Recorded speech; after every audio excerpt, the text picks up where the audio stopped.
Anal canal. Anal physiology, physiology of continence.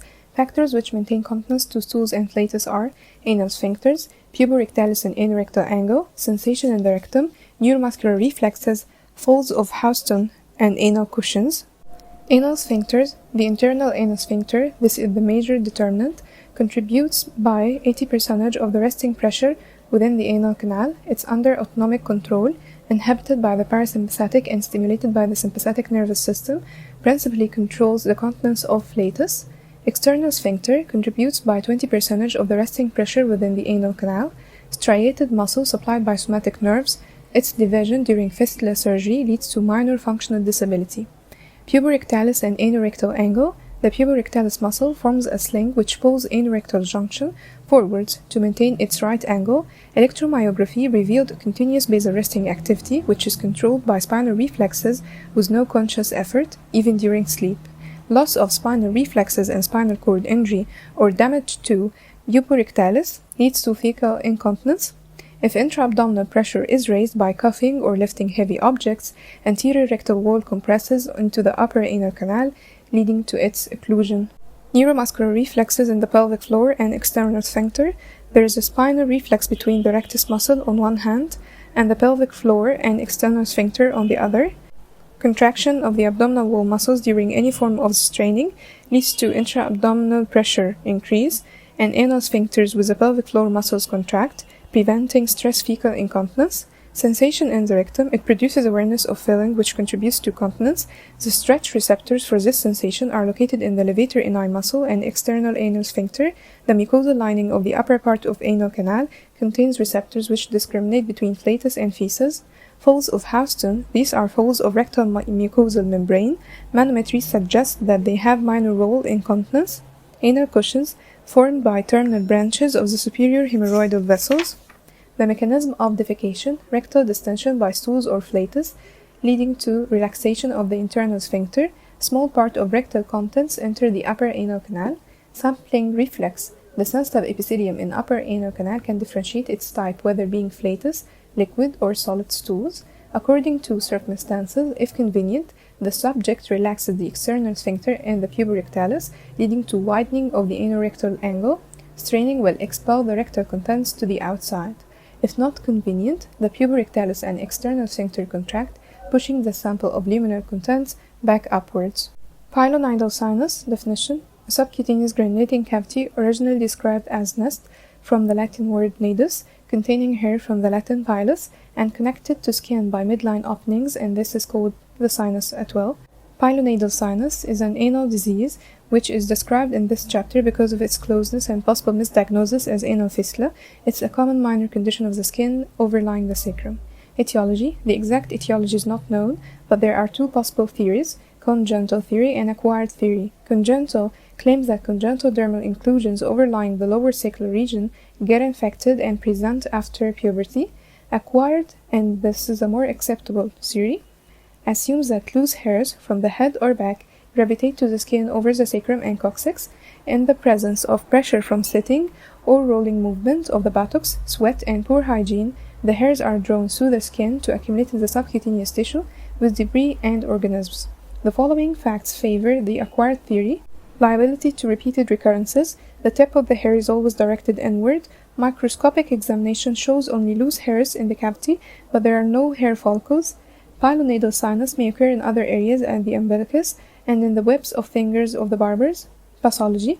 There is a cavity, content, loose hairs, lining, granulation tissue, site, in the subcutaneous space overlying the lower sacrum, opening on the skin in the middle line by one or more openings, their tracts being partially epithelialized. Intermittently, aerobes and anaerobes proliferate, leading to abscess formation which may empty through midline openings or point and open laterally and inferiorly, leading to secondary sinuses. Abscess formation has a tendency to recurrence. Clinical picture. Type of the patient, typically affecting young adult males with dense dark strong hair. Females are also affected but to lesser extent. Onset seldomly develops after the age of 30. Symptoms may be asymptomatic or local discomfort and discharge, more usually acute abscess formation. Signs: discharging midline and lateral openings, sometimes with loose hairs protruding out of them. Pilonidal disease tends to recur if improperly treated. Wide wedge excision down to the sacrum, no longer practiced because it's considered unnecessary extensive operation with very long healing time. Differential diagnosis: perianal abscess and anal fistula. Treatment: pilonidal abscess by incision and drainage of the pus. Loose hairs are removed. The wound is left open, packed to heal granulation tissue. If a sinus recurs, it's treated on elective basis. Pilonidal sinus: different options are available. Laying out the cavity and side tracts and curettage. Phenocauterization may be applied to the tracts. The resulting wound is left open and packed to heal by secondary intention. Localized excision of the cavity and side tracts. The wound may be left open to granulate or closed by sutures to accelerate healing. After any of the above operations, in order to reduce the possibility of recurrence of the patient is advised to keep the area clean and shave it regularly. Anal fissure. Definition: elongated ulcer which occurs in the lower half of the anal canal. Etiology: constipation. This is the commonest cause. Passage of hard fecal bolus hits the posterior wall of the anal canal below the dentate line. The epithelial lining of this area is supported by muscular tissue, leading to stretching and giving away. Repeated deliveries, relaxation or tearing of the perineum during delivery, lack of support to the anal lining, and finally Crohn's disease, which is a rare cause. So fissure leads to pain, leading to spasm of the internal sphincter, leading again to fissure, pain leading constipation, and constipation leads to hard stool, which also leads to fissure. So we have here two vicious cycles. Pathology: site always in the midline. In the midline posteriorly in 90% of cases, and midline anteriorly in 10% of cases. Acute fissure: superficial tear in the lower half of the anal canal in the middle line posteriorly, pain, persistent spasm of internal sphincter, leading to prevention of healing.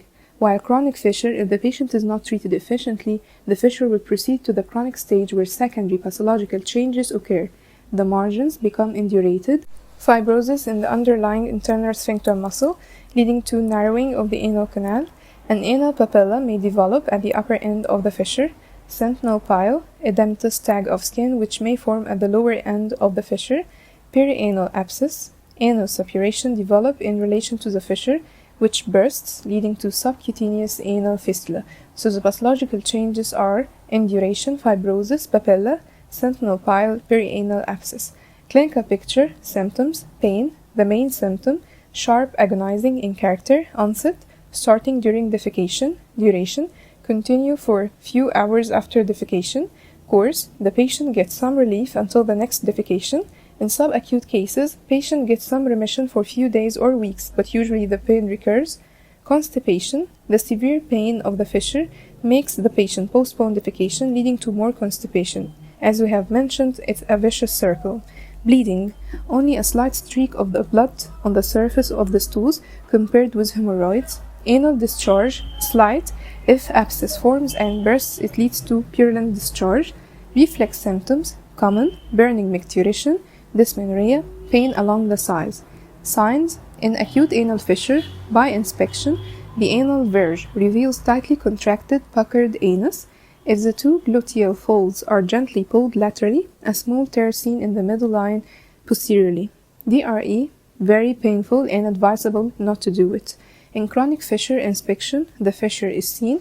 Anal papilla or sentinel pile may be present. Palpation: indurated edges are felt. Done after application of anesthetic gel for a few minutes. Differential diagnosis: early carcinoma of the anus.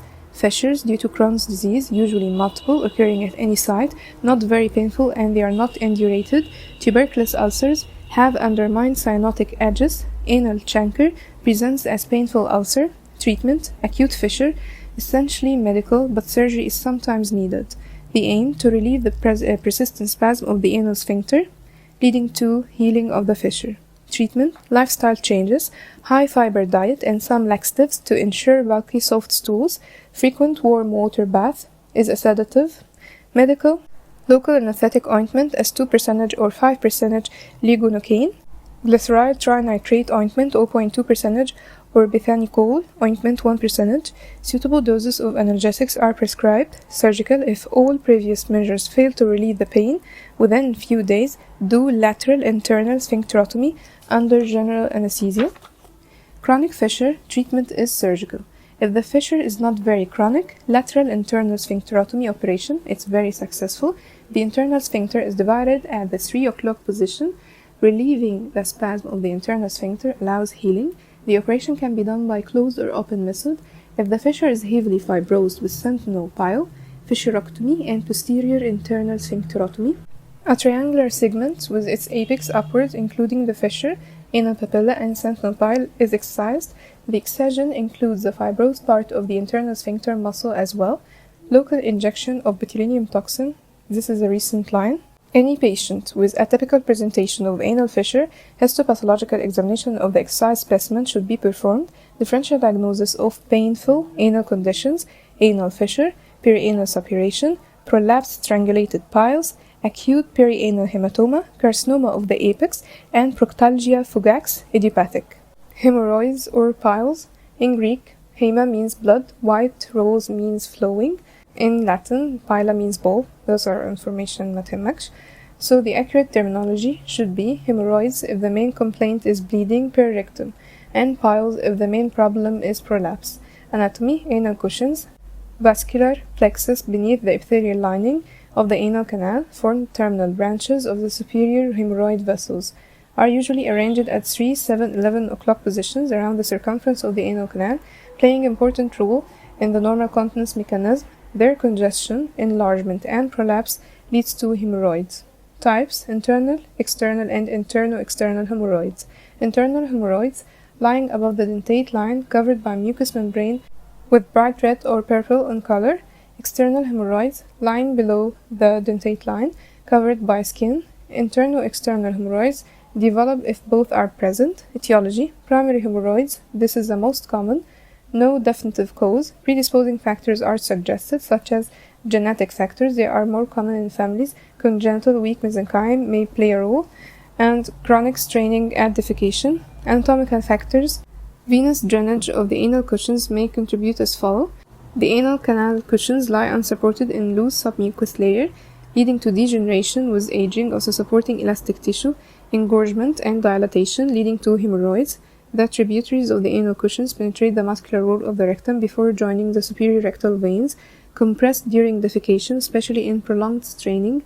There are no valves in the portal circulation. High hydrostatic pressure at hemorrhoidal plexus. Rectal carcinoma should be excluded in patients above the age of 40 with bleeding per rectum, even if there are evident hemorrhoids. Secondary hemorrhoids, they are less frequent. Definitive cause as pregnancy or pelvic tumors, pregnancy due to raised intra-abdominal pressure and relaxing effect of progesterone. Pelvic tumors, particularly carcinoma of the rectum, obstructing tributaries of the superior rectal vein. Clinical picture, symptoms, bleeding per rectum. This is the most common complaint.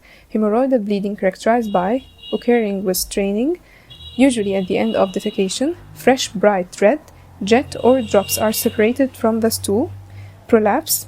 The vascular cushions enlarge and descend below the dentate line. Piles are classified according to their degree of prolapse into first, second, third, and fourth degrees. First degree piles, there is no prolapse of the piles, may have no symptoms or present by bleeding only, diagnosed only by proctoscopy. Second degree, piles prolapse only during defecation, but they are spontaneously reduced at the end of the act. Third degree, there is prolapse of piles during defecation and the patient has to manually reduce them. Fourth, there is permanent prolapse of piles. Then the symptoms: anal discharge and pruritus, itching in piles that prolapse beyond the anal verge leads to mucus discharge and pruritus in eye. Pain and discomfort indicates that complication of hemorrhoid or presence of another problem as fissure. Uncomplicated hemorrhoids are painless. Signs: inspection. In early cases, no abnormality can be seen outside the anal verge. Only proctoscopy can reveal the presence of internal hemorrhoids. Bluish bulges below the anorectal ring. In late cases, prolapsing piles can be seen in one or more of the 3 primary positions. Mother piles. There may be daughter piles between the main 3 ones. DRE. Uncomplicated piles are impalpable because they are compressible. It's essential to exclude palpable rectal cancer. Sigmoidoscopy should be performed to exclude rectal cancer. Complications: profuse hemorrhage, anemia, strangulation when one or more of the internal hemorrhoids prolapse, gripped by the external sphincter, interference of the venous return. The hemorrhoids become very tense, swollen, and very painful. Thrombosis. If strangulation is not relieved rapidly, thrombosis and the affected hemorrhoid becomes dark purple or black. Ulceration may follow strangulation and thrombosis. Gangrene. If the strangulation is very tight, the arterial supply is constricted, leading to superficial sloughing, or the whole hemorrhoid sloughs, leading to an ulcer. Suppuration is a result of infection of a thrombosed hemorrhoid. Portal pyemia, rare complication of infected hemorrhoids, and it's said that strangulated hemorrhoids had cost Napoleon a battle. Okay, this is not important to know. Treatment of hemorrhoids, uncomplicated and complicated. Complicated as strangulation, early and late. Early surgical and antibiotics, late conservative treatment. Uncomplicated divided into primary and secondary. The secondary, treatment of the cause. Primary, first and second degrees, conservative, injection sclerotherapy, rubber band ligation, photocoagulation, while third and fourth degrees, hemorrhoidectomy. Primary hemorrhoids, for first and second degrees, conservative treatment. Indications, early cases. Methods, high fiber diet, small doses of laxatives, avoidance of straining and defecation, subsidiaries which contain decongestants, injection sclerotherapy. Indications, bleeding, first and second degree hemorrhoid. The idea to inject irritant material in the submucosa at the pedicle of hemorrhoids leads to fibrosis, obliterating the venous plexus and pulling the prolapsed cushions up. Methods, don't need anesthesia, performed in non-sensitive area. 3 milliliters of 5% phenol in almond oil is injected at the upper end of each hemorrhoid in the submucosa, not in the vessels. The 3 hemorrhoids can be injected at the same time. The procedure can be repeated once or twice after 2 weeks.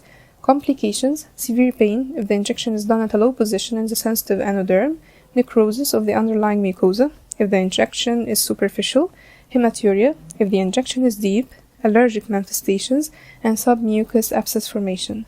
Rubber band ligation, indications in second and early third degree hemorrhoids. The idea, place a tight elastic rubber band around the pedicle of the hemorrhoid, leading to ischemic necrosis and separation. Don't need anesthesia. Infrared photocoagulation. Indications, bleeding first and second degree hemorrhoids. The idea, producing a tissue temperature of 100 degrees Celsius, leading to coagulative necrosis, so that tissues separate after 10 to 14 days and a granulation-lined ulcer is left. This is an effective, painless method. For third and fourth degree surgery, hemorrhoidectomy is recommended. The idea is to excise the hypertrophied vascular cushions with the overlying redundant skin. Complications of hemorrhoidectomy, hemorrhage, reactionary or secondary. Reactionary is treated by giving morphia injection, applying local pressure by piece of gauze. If the bleeding persists, surgical ligation of the bleeding point. Secondary hemorrhage, more serious as a secondary infection and the tissues are very friable, treated by conservative measures. If fail, surgical ligation of the bleeding under running sutures. If fail, a pack around large rectal tube is inserted in the anal canal for 2 to 3 days. Retention of urine. This is a common complication, especially in elderly males. Conservative measures are tried at first. Analgesic is prescribed for pain. If there is anal pack, remove. The patient is asked to get out of bed. A warm bath is advised. An injection of parasympathomimetic drug as carbachol. If these measures fail, castration is advised. Anal stricture, avoided by leaving intact areas of anal skin and mucosa between the raw areas of excised hemorrhoids. 2 weeks post-operatively, DRE is performed to check that there is no tendency to stenosis. If present, gradual anal dilatation is started. Recurrence is liable to occur in young patients, usually due to enlargement of daughter piles. Injection treatment is advised. Fissure, one of the cutaneous wounds not heal completely, leading to a fissure. Presentations of common anal conditions: fissure, uncomplicated piles, strangulated piles, abscess, and fistula. Fissure, pain with and after defecation. Uncomplicated piles, bleeding and prolapse. Strangulated piles, pain and prolapse. Abscess, pain, persistent, and fever. Fistula, discharge. Treatment is conservative if all measures fail, leading to internal sphincterotomy.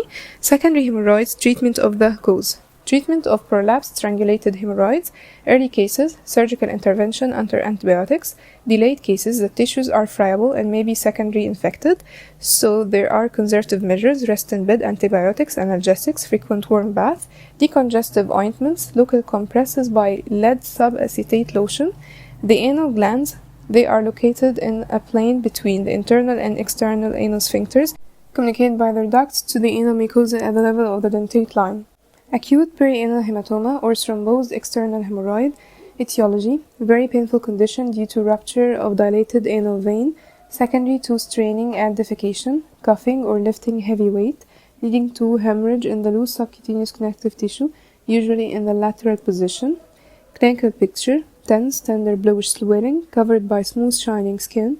Fate: untreated, the hematoma usually resolves, may suppurate, ulcerate through skin, with extrusion of the blood clot, fibrosis, and leading to formation of a cutaneous tag.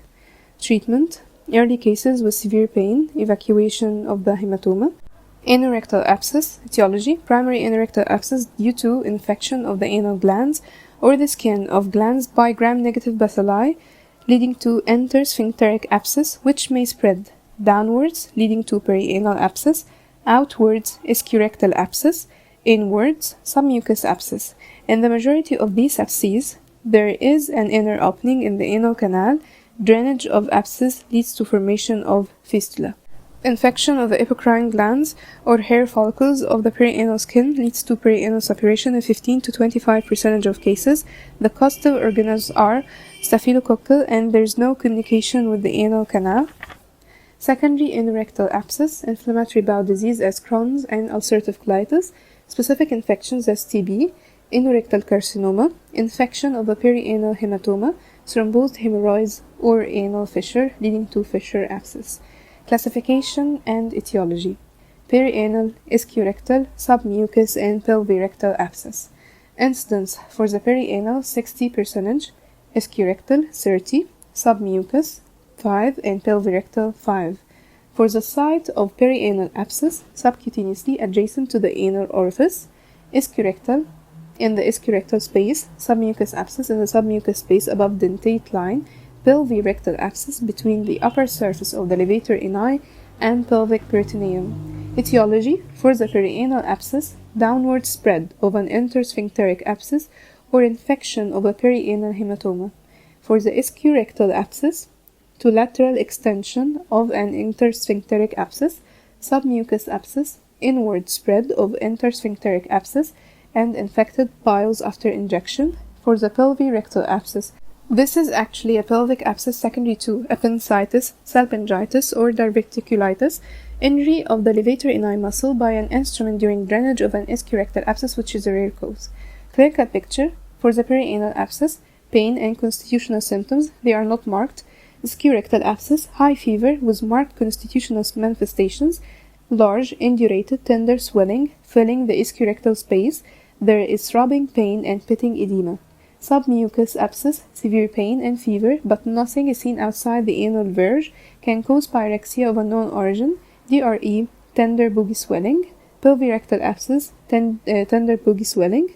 If ischiorectal abscess is not drained early, it extends through postsphincteric space involving the other side, something called horseshoe abscess. The surgeon shouldn't wait for fluctuation to drain this abscess. The patient who had drainage of an anorectal abscess should be warned that he may develop an anal fistula. Treatment: urgent surgery, incision and drainage under general anesthesia. The wound is packed with daily dressings, and if the abscess is near the anal verge, look for internal fistulous opening. If present, treat the patient as if he has fistula. Anal fistula definition: tract lined by granulation tissue extending from an opening at the skin of the perianal region to the cavity of the anal canal or rectum. Etiology: most fistulae arise from pyogenic intersphincteric abscess which has been followed by spontaneous rupture or inadequate drainage. Sometimes there are multiple external openings, but usually there is a single internal opening. Almost all anal fistulae have their internal opening at the level of the dentate line. Pathology: factors which lead to persistence of anal fistulae: the anal glands acting as a reservoir for the infection, the presence of an internal opening leads to recurrent activation of infection, building up of pus, and discharging internally and externally. Underlying specific diseases may be associated with persistent fistulae, such as Crohn's, tuberculosis, and ulcerative colitis. Fecal material may act as foreign body. It's rare to find such material on exploring the fistulous tract. Classification: the outline of the fistulous tract is considered in two planes, horizontal and vertical. The horizontal plane, Gutzell's rule, stating that the position of the internal opening in the circumference of the anal canal depends on relationship between external opening to an imaginary line drawn between ischial tuberosities bisecting the anus. If external openings are anterior to Gutzell's line, internal openings are on the same radius, having short, direct fistulous tract. If external openings lie behind this line, then the tracts communicate with internal opening in the midline posteriorly. The vertical plane. It's important to determine the vertical axis of fistulous tract to avoid injury of the sphincteric control of the continence during surgery. Standard classification according to position of the internal opening in relation to the anorectal ring, high fistula and low fistula. High fistula above anorectal ring, low fistula below anorectal ring.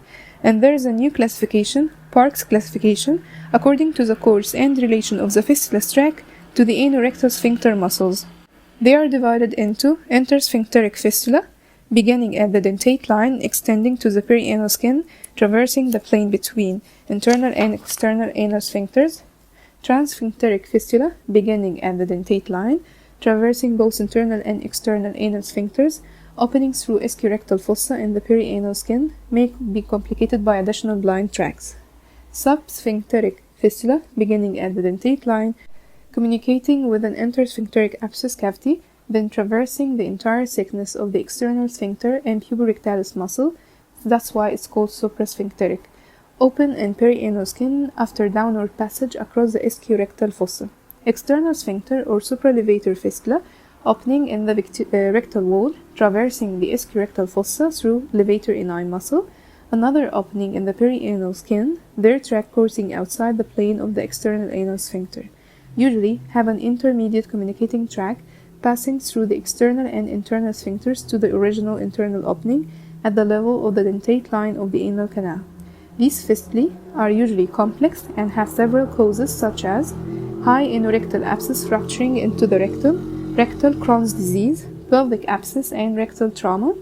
Clinical picture, symptoms and signs. Symptoms: history of previous perianal abscess which discharged spontaneously, followed by intermittent or persistent discharge. This is the most common symptom. Local soreness and pruritus in eye. Attacks of perianal pain occurring as recurrent abscesses build up. Signs: single or multiple external openings next to the anal orifice. The fistula is either active, granulation tissue and pus may be seen at the opening, or healed temporarily. The perianal skin shows induration, and DRE, an internal opening, can sometimes be felt. Investigations: proctoscopy, showing internal opening of the fistula, usually at the bottom of the anal crypt at the level of the dentate line. Its relation to the anorectal ring must be clearly defined. MRI visualizes the fistula tract and its relation to the anal sphincters. Colonoscopy and or barium enema, rarely needed if Crohn's disease is suspected. Treatment: aim, eradication of sepsis with preservation of anorectal function. Method: fistulotomy. The fistula tract is laid open, the tract is curted, edges are trimmed, leaving an open well-drained wound which heals by secondary intention. According to the type of fistula, we have intersphincteric, transsphincteric, suprasphincteric, and extrasphincteric.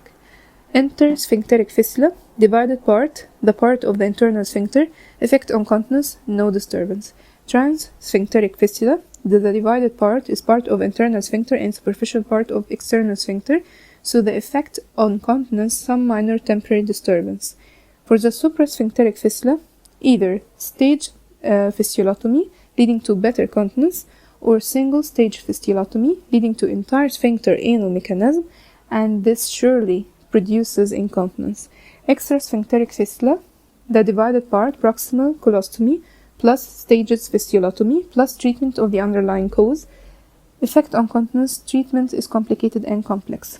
In staged fistulotomy, the fibrosis prevents adherent ends of the sphincter from retraction widely apart, maintaining continence. Fecal incontinence is the inability to retain rectal contents at will.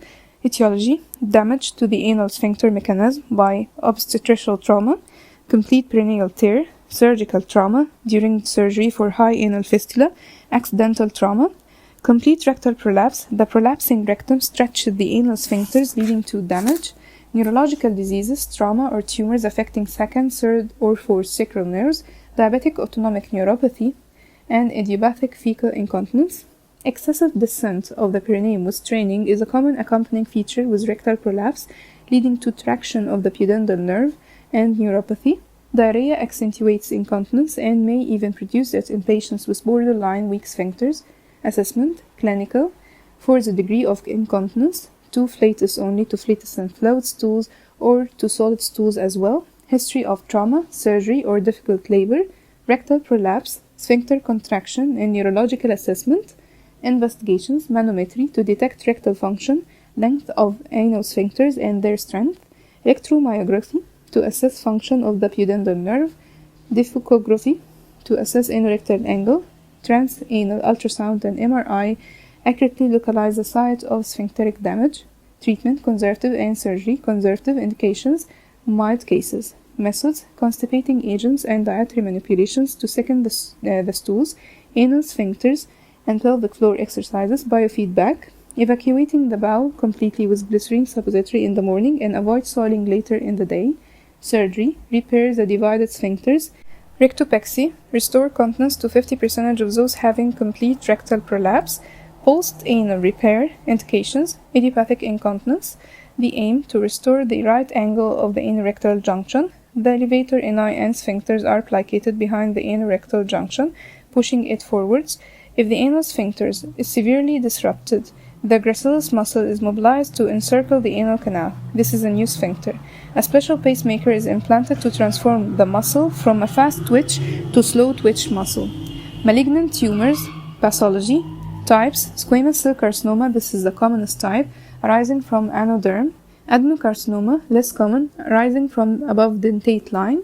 Spread: if the tumor is below the dentate line, inguinal lymph nodes; if above dentate line, para-aortic lymph nodes. Biopsy is essential before institution of treatment. Etiology: infection with human papillomavirus, this is an important factor. Clinical features. Symptoms: the patient presents by a lump, pain, or discharge. Signs: DRE, indurated ulcer, bleeds easily. Inguinal lymph nodes are examined for metastasis. Treatment: carcinoma of the anal verge, wide local excision with 2.5 cm safety margin. If there are metastatic lymph nodes, inguinal block dissection. Carcinoma of the anal canal, one of the two lines may be performed. Chemoradiation or abdominoperineal resection. Chemo, course of combination of chemotherapy followed by radiotherapy. Squamous cell carcinoma is radiosensitive. The patient is examined after 4 to 6 weeks. If there is any residual tumor, abdominoperineal resection. Abdominoperineal resection of the anal canal and rectum with terminal colostomy. Indications in large tumors, and this concludes the anal canal.